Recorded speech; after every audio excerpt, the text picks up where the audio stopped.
ఇంకా మన flight time అయిపోయిందనమాట. ఇంకా అందరూ వచ్చేసి గేట్ దగ్గర వెయిట్ చేస్తున్నారు. మేము కూడా వచ్చేసి ఉన్నామన్నమాట. కొంచెం సేపు ఛార్జింగ్ అయిపోతే అక్కడ ఛార్జింగ్ పోర్ట్స్ ఉన్నాయి, అక్కడ ఛార్జ్ చేసుకున్న ఫోను. నెక్స్ట్ వచ్చేసి వాళ్ళు ఇంక boarding pass, Aadhaar card check చేసి ఇలా బస్సులో మనల్ని ఫ్లైట్ దగ్గరికి అయితే తీసుకెళ్తున్నారనమాట. ఫస్ట్ నుంచి మా అమ్మ నాన్న కూడా ఎక్కడికి రావడానికి ఇష్టపడరు అనమాట.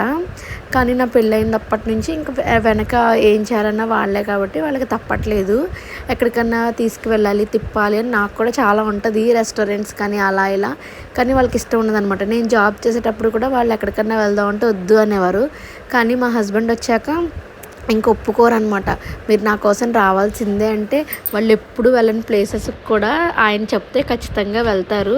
అలాంటిది ఆ రెస్పెక్ట్తో ఈ ఫ్లైట్ జర్నీకి కూడా వాళ్ళు ఒప్పుకున్నారనమాట. మా హస్బెండ్ మీరు వెళ్ళకపోతే నేను ఒప్పుకోను, ఎప్పుడన్నా మా దగ్గరికి రావాలంటే మీకు తెలియాలి కదా అని ఫోర్స్ చేసి మొత్తానికైతే మా అమ్మ నన్ను కూడా